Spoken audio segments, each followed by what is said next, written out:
So I have six solutions here, and these six solutions are for the unification of melanated men and women. All right, so this is Destruction of Black Families, Part 3.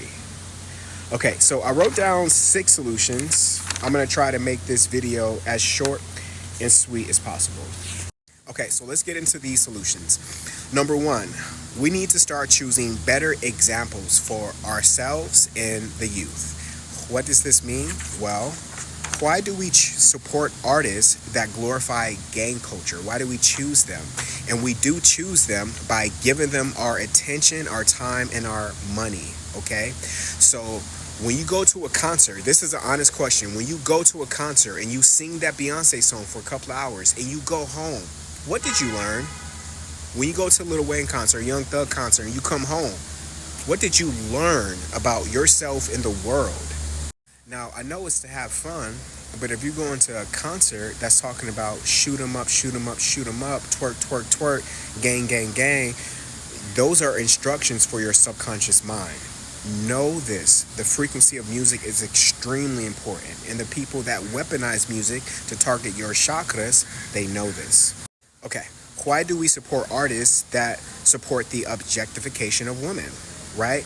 It makes young boys see women as nothing more than objects, when really we should respect our women, because the more that we objectify our women, the more that our women start acting as objects and they start selling themselves. That's why music videos today just looks like a porn commercial.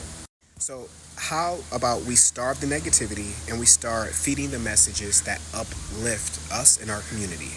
Number two, if there are no after-school programs in your community, because after-school programs are very beneficial to children so they won't go out and get in trouble with the men who grew up in your community that did nothing with their lives. They want to destroy the lives of those young black men because they don't want to see those young black men go higher than they did, especially when you come from the same community. So we need to start forming after-school programs. Like, let's say it's you and six other moms. You guys get together, form your own after-school program, right? And in these after-school programs, children can learn things about how to intern, right? Learn about gardening, learn about cooking, driving, and other practical skills. Number three, we need more uncompromised representation in vital positions of power in order to make changes at the local level, the state levels, the federal levels, right? So this is going to bleed into part 4. We need leadership programs that incentivize students with locally funded scholarships. For example, let's say that you have young Brandon and young Keisha, right? And who wants to grow up and be a lawyer, who wants to grow up and be a governor. So they'll receive mentoring, planning, leadership training, and eventually we will collectively vote on them as we watch their progress through the years. We can vote on little Brandon to become the next mayor of your city, then the governor, and then eventually running for president. Now, the goal would be to have this leadership program produce just an immense amount of leaders that we can start to look at these 50 states and say we have somebody from our party in every state at a local level, right? The governors, the Senate, the Congress. The goal would be to create and establish our own political party outside of the Democrats and Republic. Side note, when melanated people came out of slavery, we were the Black New Republicans, right? And in modern day, you can see that there are two wings of the same bird, and neither of them really care about black upward mobility, okay? We will then have annual conferences, right? And these annual conferences hopefully will start to take precedent over the concerts, right? So when we go to these conferences, let's say it's you and 200 other people, you all download the app before you go to the conference.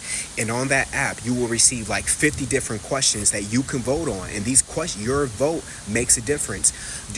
Should we spend our money on cleaning up Flint? Should we donate our money to this program? Should we send these students to be nominated, right? So we would go to these conferences and we would leave having voted on vital issues that directly affect us as a community.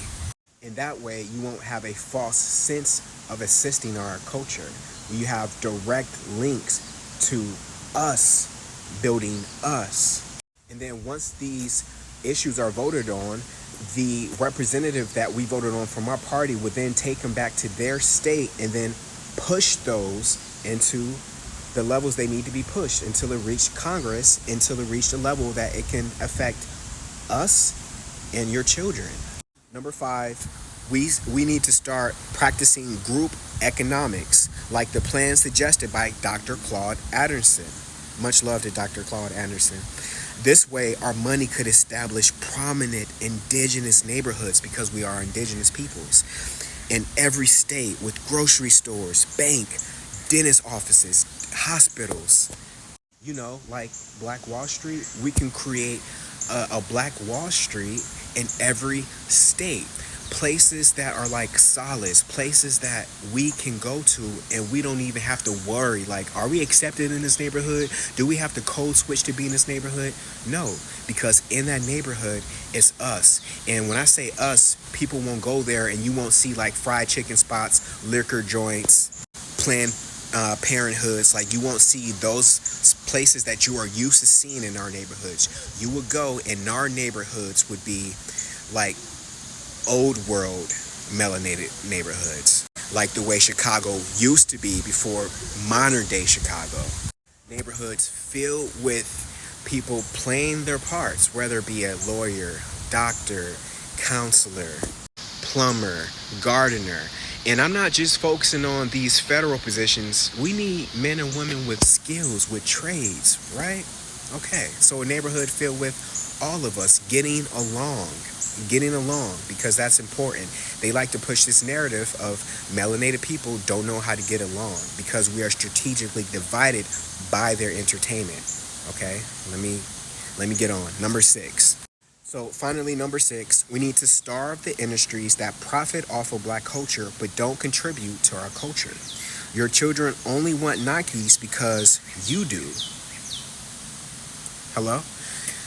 Teach your children to buy Nike stock, not a room full of Jordans, not a room full of Nikes. Why have a MacBook, an iPhone, an Apple Watch, and no stock in Nike?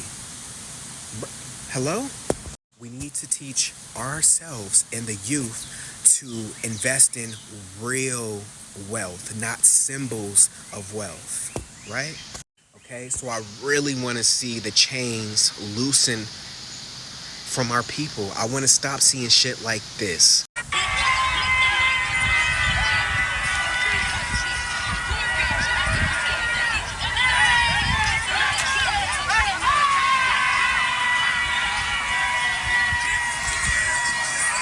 I'm telling you right now, that's what they expect from you. That's what they invest in, right? They never want you to reach your fullest potential. That's why.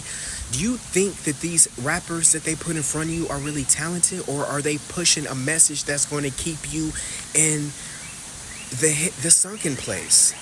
All right, I don't want to get too preachy on y'all. I am just extremely passionate about the upliftment of my people. That's one of the reasons why I got my bachelor's in Black and Africana Studies. This is why I spend so much time providing information that can break those chains of mental slavery. I'm telling y'all, our unification alone will shift us into another dimension. You see, they know about your power. The problem is, you don't. But you're about to. I just know it. So for now, if you want to see more videos like this, make sure you like, share, and follow. And leave a comment. And go read a book.